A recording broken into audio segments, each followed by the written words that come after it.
we need to allow ourselves to be disappointed. We need to allow ourselves to be sad, angry. We have to allow ourselves to do that and not feel ashamed of it, and recognize, that if we're angry or sad or disappointed about things being canceled or delayed, that's okay.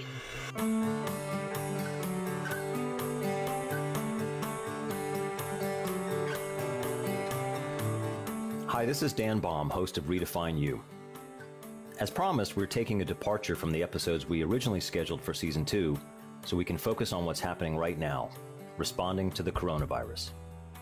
Today we're joined by Professor Sara Meinsler, a licensed social worker and professor at AACC in Human Services. As we grapple with the disruption the pandemic has caused in our daily lives, many of us are wrestling with mixed emotions of anger, frustration, sadness, and even sleepless nights. Professor Meinsler shares her thoughts on what is behind those feelings, ambiguous loss. What is it, and how can a better understanding of it help us develop greater resiliency to face the challenges ahead? Hi, I'm Sara Meinsler, and I am an associate professor in the Human Services Department. I've taught for a little over 16 years. But I still am considering myself a social worker. So I teach students counseling, assessment, case management, group dynamics, basically how to become a counselor. Well, thank you for joining us today. This is our first remote, so glad to have you. How are you holding up during this pandemic?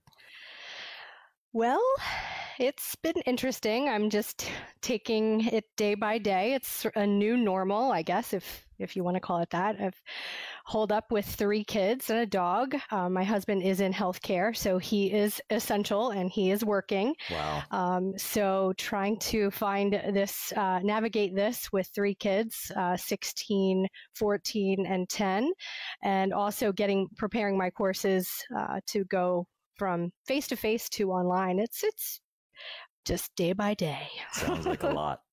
Yeah. So you recently wrote on social media about a term, ambiguous loss. What does that term refer to?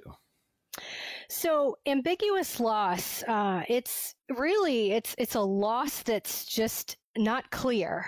A lot of times there's just no closure.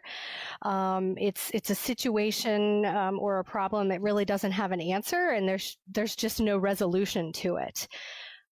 I had just really been reflecting on loss a lot because there's just so many that everyone is going through. And I had been to some trainings on ambiguous loss, and it dawned on me that's what this is. We're really going through so much that's unclear. We don't really know. We don't have a lot of answers. And it's a uncharted territory kind of a thing. There are different types of ambiguous loss, correct? Can you speak to a little bit about that? Sure. There are 2 types of ambiguous loss. The first one really is looking at when there's a physical absence with a psychological presence. So things when a loved one is physically missing or bodily gone. So for example, right now, what we're going through with teaching and in our children in school, the teachers are still out there. They're still present in a way, but not physically present. So that's the first type. So the second type is really the opposite. It's more of a psychological absence with physical presence. So, when you think about someone who has Alzheimer's disease or dementia, and they are physically present, but they're psychologically absent. And this can apply to groups and not just individuals, right? There can be experiences such as war or genocide that would apply. Absolutely. You mentioned something about closure. What is the significance about closure when dealing with loss, and how is that absent here? So the significance of it is that we really don't have it right now. We don't, it's open-ended. So we really don't have that closure that we would I think normally get if we're grieving something, there usually can be some form of closure. With this, it's the ambiguity of it all. It's open-ended. We don't know. We don't have answers. So there is no closure, really, so to speak. So much what you're talking about is just dealing with not knowing, a kind of a continuous state of not knowing. In what ways are people experiencing this now? What are you seeing? Well, what I'm seeing is it's the things that were planned, the planned things, for day-to-day things that we, going to work, for a lot of people, they're out of jobs right now. So they don't know when they're going to be able to go back to work. A lot of my students, I'm in touch with so many of them, and they're not able to work right now. I have students that are doing internships. They're not allowed to go back to their internships. So there's that simple loss right there, not allowed to do your day-to-day normal routines and the things that we really, honestly, Dan, I think we just take for granted, the things that we just are so used to doing, we can't do anymore. Oh yeah, I think of the social side. I'm watching with my kids, one's 20, one's 16, they really miss their friends so much. And I look at the seniors of either high school or college, and they aren't having the usual milestones that would be occurring at this point in time. They're not getting any of those, which is a form of closure in itself. Exactly. Those are the celebrations and the milestones and the bookends to what they've been experiencing and going through and excited to celebrate. And they're really coming to, they come to the realization, I'm not going to be able to do that. Or maybe they will, but they don't know when. For example, with our commencement being postponed, we don't know. So there's just that ambiguity. It's out there. What do I do with this? One thing that came to mind, too, when you said about the physical absence with teachers, I would think for younger children, that must be very difficult for them to have this concept that they're still learning or in school and can connect to their teachers, but they're not really connecting to their teachers. They're not physically present. That's right. Exactly. My 10-year-old is really struggling with it. She misses her friends. And as my other children do as well. But I think I see it more from her because she really hasn't had as much FaceTime exposure. She hasn't done all of the social media that I think some of the older kids are used to. So she is really been struggling with just I miss my friends. I miss my teacher, and just struggling with that. I came across this term a few years ago myself. It's the first time I'd heard of it, but it really resonated with me from experiences I had when I was younger with my mother having an illness. And then at the time, my father-in-law was living with us and he had dementia. So it really resonated with me. But I don't think I recognized it in this current situation. So how do people identify that they may be experiencing this sense of ambiguous loss? And what are some of the normal reactions that would maybe indicate, oh, that's what I'm experiencing right now? So, and that's actually, I think, what made me really start reflecting on this. So it's a great question because I was feeling so many different things, and I couldn't figure out, what is this? Why? Obviously, we're going through so much, but I started to really examine physically and mentally and emotionally, what am I going through? And, just even some of the physical symptoms of just sleep changes and, just really like more tearful, even just difficulty concentrating, feeling just exhausted, but really haven't done much. It's not like I'm going out and doing my normal routine. I'm trying to, but, keep, active, but it's just what is going on with my body, my physical sensations, but also just emotionally. Some of, I mentioned tears, just feeling helpless, feeling angry, feeling anxious, and just so many feelings, and just trying to recognize, okay, the physical sense, the emotional sense, just all of those feelings. Okay, how do I label this? How do I put this in context? Okay. And so grief, this is what people go through when they're grieving. And so just really recognizing it for what it is, but also just remembering to talk to somebody about this and Irvin Yalom, who is one of my favorite authors and therapists, he coined the phrase, we're all in the same boat. We're all in this together. And that's just group dynamics in and of itself from a therapeutic standpoint. But now the whole world is. It's not just, a therapeutic group. I mean, the whole world is. And we need to be able to talk about it. But also knowing intellectually that really we have to do what we're doing right now. We have to social distance. We have to stay at home. And that's what we're called to do right now, but we can do that in conjunction with having these feelings. The different things that you're feeling, it actually is a relief to hear that you're experiencing them too, because I'm thinking, oh my God, it's like a roller coaster. I'm up, down, I'm angry, I'm tearful, I can't concentrate. Like you said, it's affecting my sleep. So what you're describing is those are normal for grief. That might be something when someone's grieving. But if you're saying to yourself, as I was saying, why do I feel this way now? It's this sense of ambiguity. Yes, absolutely. You mentioned about we're all in this and the whole world is experiencing this. But there are definitely people who are pushing back and saying, what is going on? What is the reason we're doing this? While others are losing their jobs and such. How do we help with a greater sense of empathy when we run up against people that may not recognize what others are going through? Like you said, your husband's in the medical profession, so you'll be very close to it. How do we help people empathize in this situation? I love Brené Brown, and she does an excellent video on empathy, and just remembering to not do the at leasts.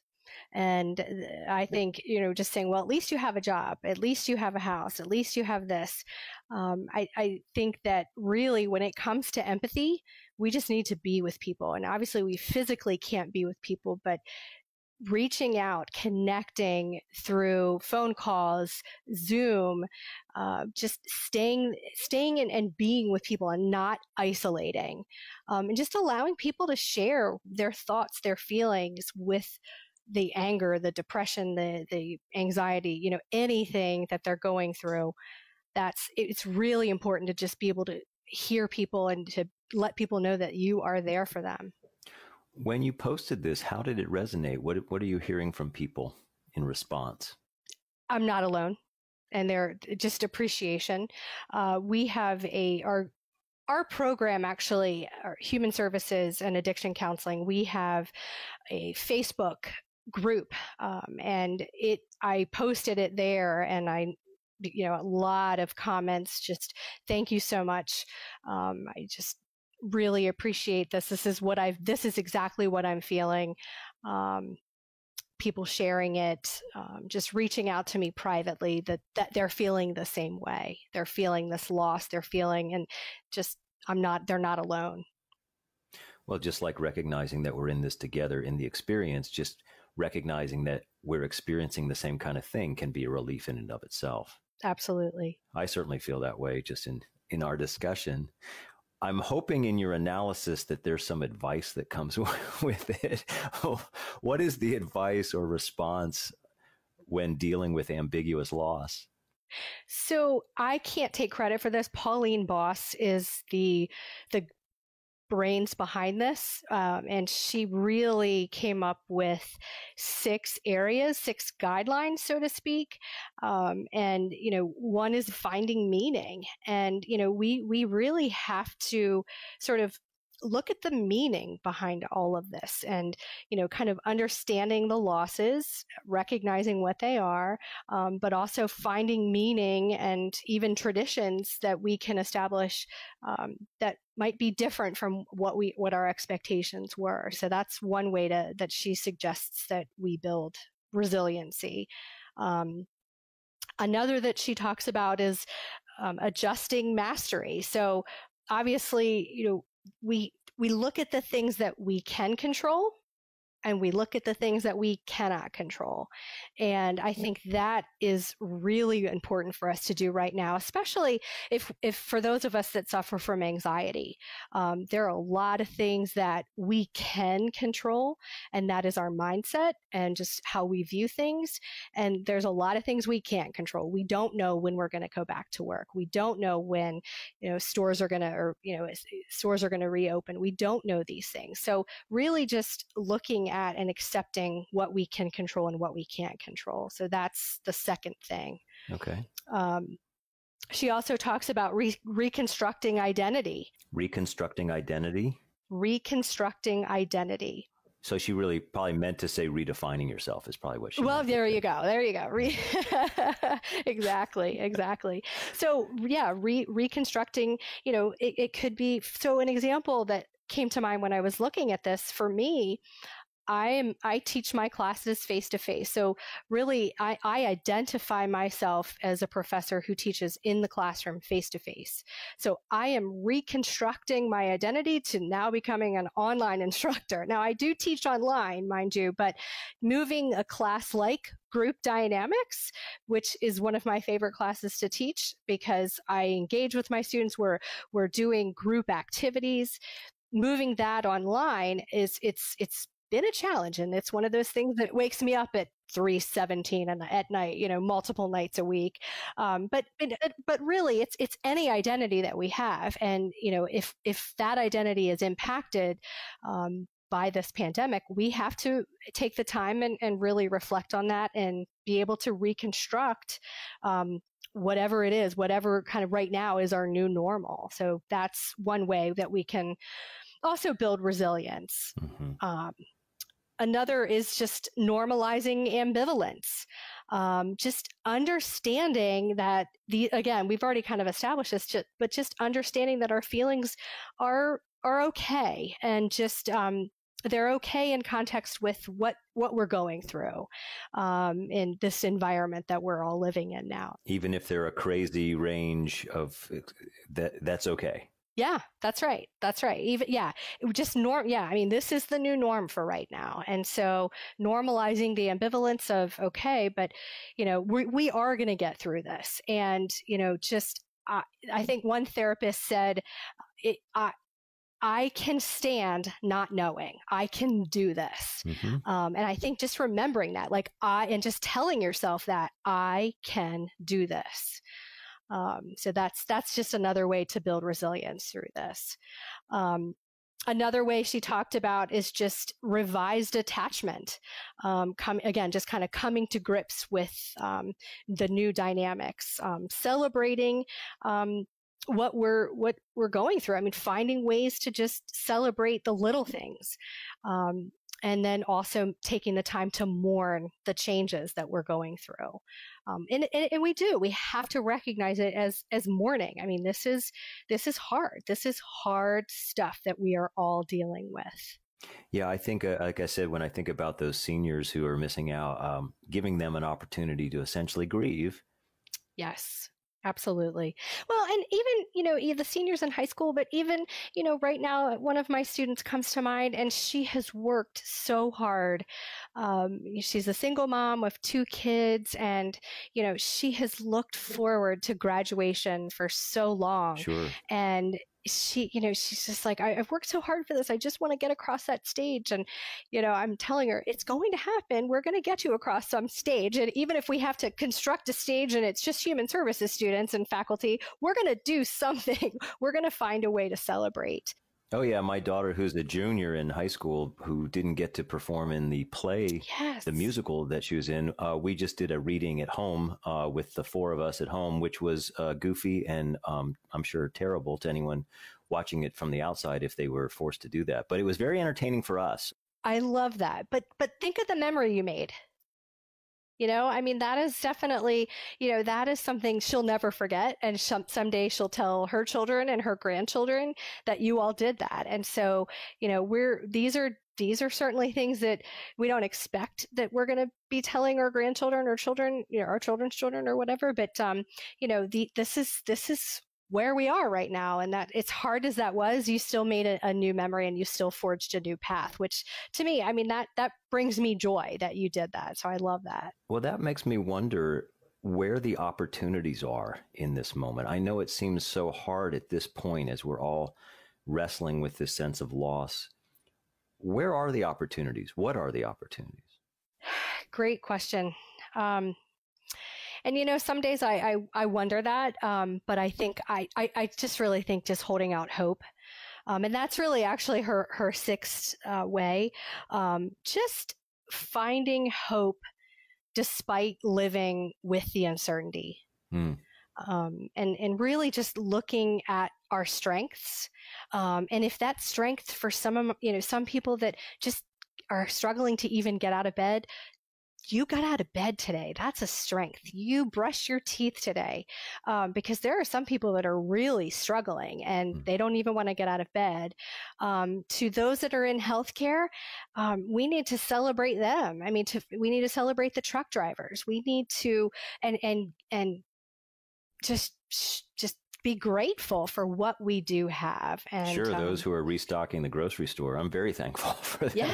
Yes. I have a former student that drives trucks, and I gave him a shout out yesterday on Facebook, and because he's out there and he's posting pictures of where he is and all the toilet paper that he's shipping from one, I mean, he's taking pictures, and I celebrate him. I'm so grateful for him. All these different points that you're making about resilience for yourself, what has been helpful to you as you look at this knowledge that you have? How is this helping you face the current challenges? Which of these really strikes a chord with you? I think that's a good question, because I think I try and look at them all, and but I think for me, just not going through this alone, and just trying to stay engaged with people. That's what's helping me, because I don't do well in isolation. And so I think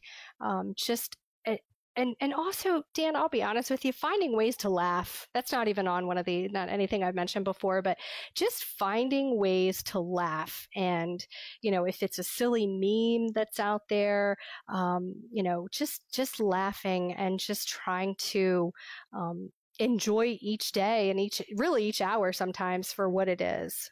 And I think knowing that that's okay, because recognizing that some people have some real hardships right now, but that we all need to be able to laugh in times of struggle. Absolutely. I think is helpful too.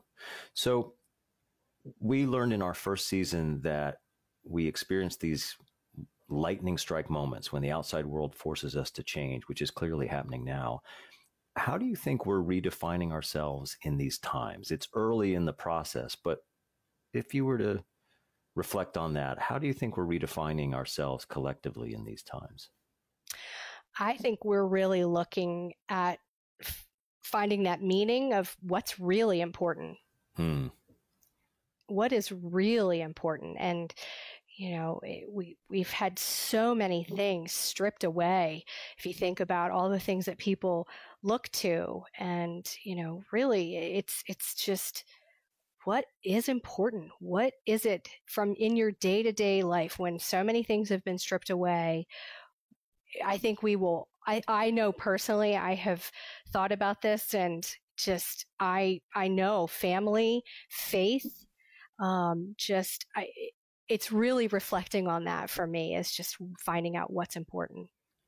Yeah, that really resonates with me. So that was going to be my follow-up question then. So for you, it's family and faith.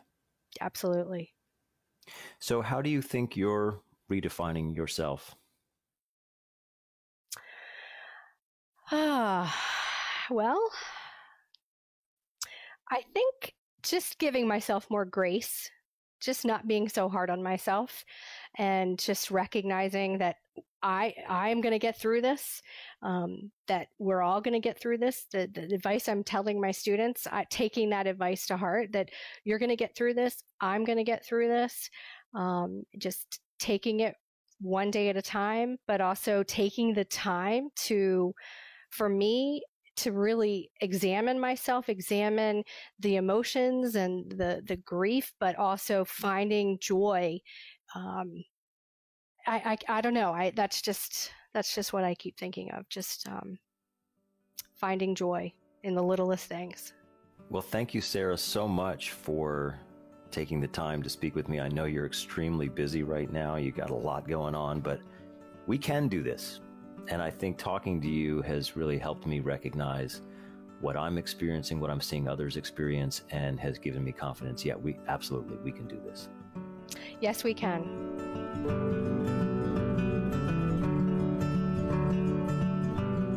No one asked for this, and no one can tell us when it will come to an end. The uncertainty has upended our lives in ways we couldn't predict and still can't fully know. The inability to control what was once familiar and routine has added another layer to the disruption, isolation, and at times, chaos. Yet somehow knowing that others are feeling the same way, that there's even a term to describe it, and that there are concrete things we can do to counter our confusion is itself comforting. We can choose to mourn what we have lost while holding out hope for brighter days ahead. Professor Meinsler gave us a number of good tips, from seeking meaning and mastery to expressing gratitude, finding joy in little things, and sharing a laugh. The silver lining may be that when so many things have been stripped away, we are rediscovering what is truly important, and that despite the separation from one another, we are not alone.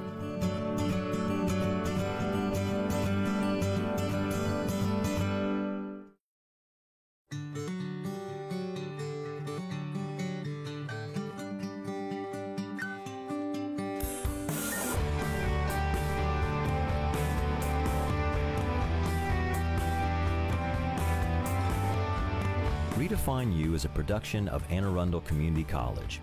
Our executive producer is Allison Baumbush, our producer is Jeremiah Pravat, and our writer, Amy Carr Willard. Others who helped with this podcast include Angie Hamlet, Alicia Renahan, and Ben Pierce. Special thanks to Professor Sara Meinsler. Find show notes, how to subscribe, and other extras on our website, aacc.edu/podcast. I'm your host and creator of this podcast, Dan Baum. Thanks for listening.